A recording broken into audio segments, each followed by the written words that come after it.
Allah Maha Pemberi rezeki.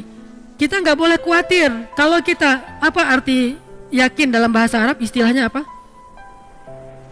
Percaya dalam bahasa Arab istilahnya apa? Iman. Iman itu dari bahasa aman yang artinya nyaman, tidak ada rasa gundah, tidak ada gangguan, tidak ada zilzal, guncangan, tidak ada raib, keraguan-raguan, aman. Maka orang yang beriman hatinya aman. Orang yang beriman hatinya tentram. Orang yang beriman hatinya nyaman. Kalau kita yakin bahwa Allah Maha Pemberi rezeki, maka kenapa kita merasa takut? Kenapa kita merasa sedih? Kenapa kita merasa khawatir? Kenapa kita merasa gundah? Kenapa kita merasa was-was? Kenapa? Berarti kita tidak benar-benar yakin Allah Sang Pemberi rezeki. Kenapa khawatir? Allah kan yang ngasih rezeki. Kenapa kita harus ngebela-belain banget sesuatu yang Allah benci? Kita ambil sesuatu yang Allah larang demi mendapatkan sesuatu nasi, katanya ikhtiar. Padahal Allah yang memberi rezeki, bukan pekerjaan, bukan seseorang, bukan siapapun, tetapi Allah lah yang memberi rezeki. Sehingga orang yang yakin kepada Allah bahwa Allah itu Maha Pemberi rezeki, dia tidak akan, pikirannya itu nggak akan kemana-mana, nyaman. Tapi ketika dia mulai suuzon sedikit saja, bisa nggak ya saya makan hari ini? Berarti dia sudah suuzon kepada zat Allah Sang Maha Pemberi rezeki. Kalau saya nanti nikah, saya bisa ngasih makan nggak kepada istri dan anak-anak saya? Asa ayyughniyahumullah, kata Allah. Allah yang akan mencukupkan kebutuhan mereka. Yughni bukan cuma cukup, memperkaya mereka.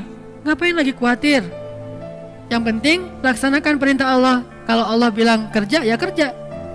Allah bilang cari yang halal, ya cari yang halal. Setelahnya nggak usah khawatir. Maka belajar akidah itu nomor 1 dalam agama.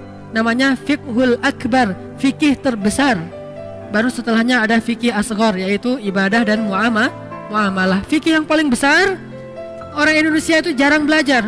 Baru masuk ke musola, ke masjid, anak kecil baru TK atau SD langsung diajarkan tentang sholat, fikih kecil. Diajarkan tentang akhlak, fikih kecil. Sedikit yang diajarkan tentang akidah, yang itu adalah fikih besar. Sehingga walaupun dia udah sholat, walaupun dia udah tahu tentang ibadah, tapi dia belum punya keyakinan yang kuat sehingga gampang galau. Muncullah generasi galau. Kenapa? Nggak ada akidahnya. Coba lihat di Mekah, ayat-ayat yang turun di Mekah, apa isinya? Akidah akhirah, akidah akhirah, akidah akhirah. Iman kepada Allah, iman kepada hari akhir. Itu aja terus isinya. Baru nanti setelah di Madinah muncul sholat yang sudah 5 waktu. Walaupun dia menjelang hijrah ke Madinah, sholat 5 waktu, kemudian puasa, kemudian zakat, kemudian jihad, kemudian menutup aurat, hijab, kemudian haji, umroh di Madinah. Kalau sholat menjelang Madinah, walaupun sholat itu udah ada sejak awal risalah, tapi dikonsep dalam bentuk 5 waktu menjelang ke Madinah. Intinya syariat itu baru muncul setelah sampai di Madinah. Sebelumnya akidah akhirah, akidah akhirah. Coba lihat ayat-ayat tentang yang di juz amma, rata-rata akhirah, akidah. Ini menunjukkan bahwa yang harus kita bangun terlebih dahulu adalah jangan suuzon sama Allah.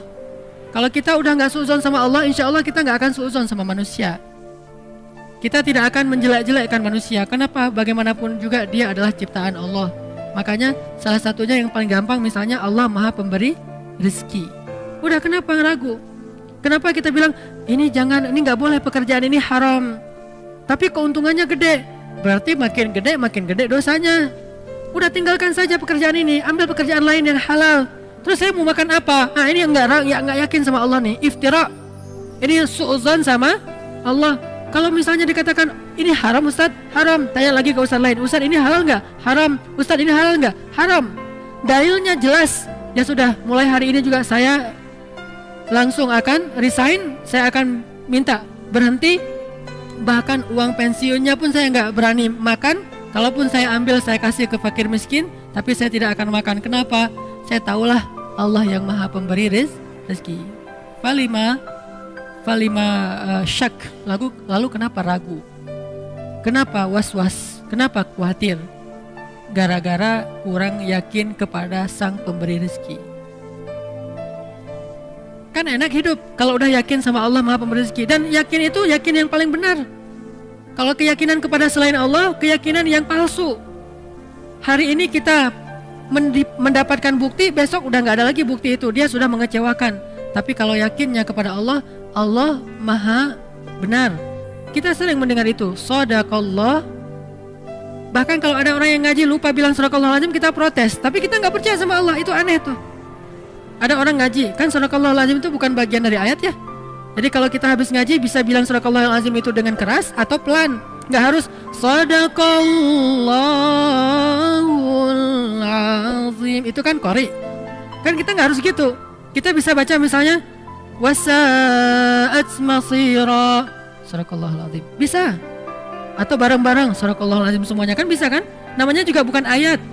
Kalau lupa dibaca pun tidak dosa. Tapi karena luar biasa ya kita ya, hebat.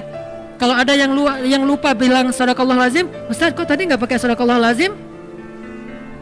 Tapi giliran dikatakan yang tadi, Allah Maha Pemberi rezeki, tinggalkan pekerjaan itu. Terus nanti saya makan apa? Mana shadaqallahul azim? Mana yang dia bilang Allah itu Maha benar? Udah gitu terjemahannya salah lagi kan? Maha benar Allah dengan segala firman-Nya. Padahal apa?